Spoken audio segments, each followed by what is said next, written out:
আসসালামু আলাইকুম ওয়া রাহমাতুল্লাহ। প্রত্যেক মুসলিম কি একজন জঙ্গি? ঢাকার গুলশানে হোলে আর্টিজান ক্যাফেতে জঙ্গি হানার ঘটনায় 5 হামলাকারীরা plane has crashed into the World Trade Center. हम तो चाहते हैं हमारे गांव में ना मुसलमान आए ना मैं आए।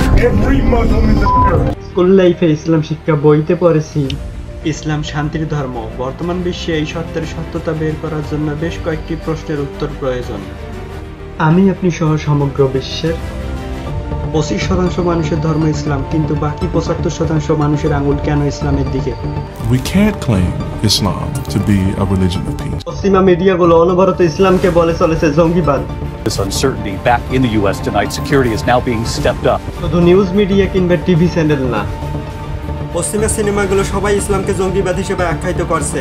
শুধুই কি পশ্চিমা বিশ্ব আমাদের প্রতিবেশী রাষ্ট্র ভারত মুসলিমদের প্রতি কতটা সহনশীল বা তাদের আচরণই বা কেমন? जिहादी वो लोग हैं जिन्होंने कुरान समझा हुआ। নিউজ, পলিটিক্স, মিডিয়া, মুভিজ সবকিছু থেকে ইনফ্লুয়েন্সড হওয়া সাধারণ মানুষ মুসলিমদের প্রতি যে ধারণা পোষণ করে তার সত্যতা কতটুকু? মুসলিমরা কি আসলেই এমন? যারা জঙ্গিবাদের সাথে যুক্ত তারা কি আসলে মুসলিম নাকি অন্য কারো সাজানো নাটক? কুরআন এবং হাদিস কি বলে? জিহাদ এবং সাইকোলজি কি বলে? ধর্ম, রেনেসাঁ, জিওপলিটিক্স, হিস্ট্রি সবকিছু থেকে আজ খুঁজে বের করব the truth. I can see the World Trade Center from about... The home takes about 6-7 floors. He said he would have something to say about... case study এর প্রথম প্রশ্ন, পশ্চিমা বিশ্ব কেন মনে করে ইসলাম মানেই জঙ্গিবাদ? 2001 সালের 11 সেপ্টেম্বর সকাল 8:46 American Airlines flight 11 470 mile per hour বেগে আমেরিকার ওয়ার্ল্ড ট্রেড সেন্টারের নর্থ টাওয়ারে আঘাত হানে। তার কিছুক্ষণ পর 9:30 আরেকটি প্লেন আছড়ে পড়ে টুইন টাওয়ারের সাউথ পার্টে। মুহূর্তের মধ্যে ধসে পড়ে ওয়ার্ল্ড ট্রেড সেন্টার। এতে 3000 সিভিলিয়ান মারা যায়। সিভিলিয়ান শব্দটিকে মনে রাখা জরুরি, পরবর্তীতে কাজে লাগবে। টুইন টাওয়ার ধ্বংসের এই ঘটনার পর থেকে পশ্চিমা মিডিয়াগুলো ফলাও করে প্রচার করে মুসলিম মানেই জঙ্গি। Where are you? I'm in America. Why? পৃথিবীর সমস্ত ধর্ম শান্তিতে বিশ্বাস করে, কিন্তু মানুষের ধর্ম বিমুখতার কারণে ইসলামের মসজিদ নয় বরং চার্চ। এই কথার সত্যতা খুঁজে বের করতে হলে আমাদের যেতে হবে 446 থেকে 1000 সাল পর্যন্ত চলা ডার্ক এজে, যখন মানুষের মাঝে ছিল অজ্ঞতা, কুসংস্কার। এই কুসংস্কারকে পুঁজি করে নীল নকশা সাজায় তৎকালীন ইমোরাল ক্যাথলিক চার্চগুলো। ধর্মের নামে মানুষকে শাসন ও শোষণ শুরু করে, শিক্ষা, রাজনীতি এবং সাধারণ জীবনযাপনে বল প্রয়োগ করা শুরু করে এই চার্চগুলো। কনফেশনের নামে শুরু করে অর্থ ব্যবসা।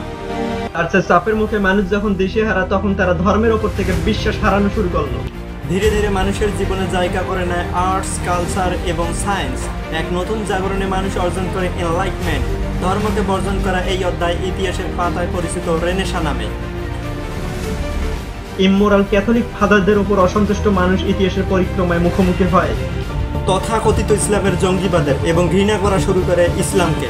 এখান থেকে শুরু হয় দ্বিতীয় প্রশ্নের, ইসলামকে ঘৃণা করার পেছনে সাইকোলজি কি? সাইকোলজি জানার আগে পাল্টা একটা প্রশ্নের উত্তর প্রয়োজন। এই জঙ্গিবাদ কাদের তৈরি, মুসলিমদের নাকি পশ্চিমাদের? They want the oil, okay? They've always wanted that. They have a bunch of dishonest people. They've created ISIS. Hillary Clinton created ISIS with Obama. Donald Trump স্পষ্টত স্বীকার করে নিলেন ইসলামিক জঙ্গিবাদ তাদের নিজেদের তৈরি, কিন্তু শুধু ডোনাল্ড ট্রাম্প স্বীকার করলেই হবে না। এ ব্যাপারে ইউরোপ কি বলে? I don't trust the US government. Oh, but you trust the Syrian government, do you? I don't trust the Syrian either. 2014. You Americans have created the This is a British firm I'm quoting now. Well, okay. The Islamic State we created the Islamic State by the American policy. আমেরিকার দরকার ছিল তেল, সোজা কথায় modern colonisation, কিন্তু শুধু আরব বিশ্বে invasion possible ছিল না। তাই তারা আরব বিশ্বে জঙ্গিবাদের নকশা সাজালো, কিন্তু এত কিছুই যথেষ্ট নয়। জঙ্গিবাদ বা পশ্চিমাদের সাজানো নাটককে প্রমাণ করার জন্য আরো গভীরে কেস স্টাডি প্রয়োজন। জঙ্গিবাদ যে ইসলামের তৈরি নয় তার সবচেয়ে বড় প্রমাণ হলো জিহাদ এবং জঙ্গিবাদ এক জিনিস না। They are not mujahideen. They are terrorists.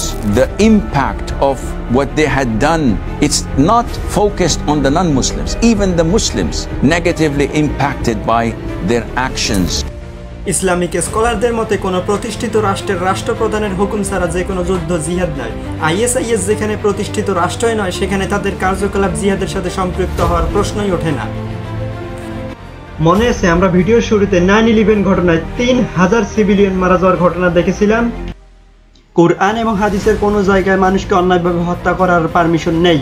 আল্লাহ আযজা ওয়া জাল সূরা মায়েদার 32 নম্বর আয়াতে বলেন, একজন মানুষকে অন্যায়ভাবে হত্যা করা পুরো মানবজাতিকে হত্যা করা শামিল এবং একজন মানুষের জীবন রক্ষা করা সমগ্র মানবজাতির জীবন রক্ষা করার মতো মহৎ কাজ। সুতরাং বর্তমান বিশ্বের মুসলিম নামধারী জঙ্গিদের সাথে ইসলামের কোনো সম্পৃক্ততা নেই, বরং তারা পশ্চিমা বিশ্বের রাজনৈতিক স্বার্থ হাসিলের জন্য তৈরি করা ব্রেইন ওয়াশ ম্যানিয়াক্স। পশ্চিমা এবং ভারতীয় মিডিয়াগুলো ইসলামিক পোশাককে পুঁজি করে সাধারণ মানুষকে যেমন ব্রেইন ওয়াশ করছে, তেমনি নিজেদের স্বার্থ হাসিল করছে। রেনেসাঁয়ের আগে যারা ধর্মকে পুঁজি করে ব্যবসা করছে, তারাই ব্যবসা হাসিলের জন্য ইসলামকে দোষারোপ করছে। কোনো ধর্মই যেখানে নৃশংসতাকে সাপোর্ট করে না, সেখানে সায়েন্টিফিক্যালি প্রুভড ইসলাম কিভাবে করবে? The truth of Islam is piece. সুতরাং ইসলাম শান্তির ধর্ম। Proved, the case dismissed.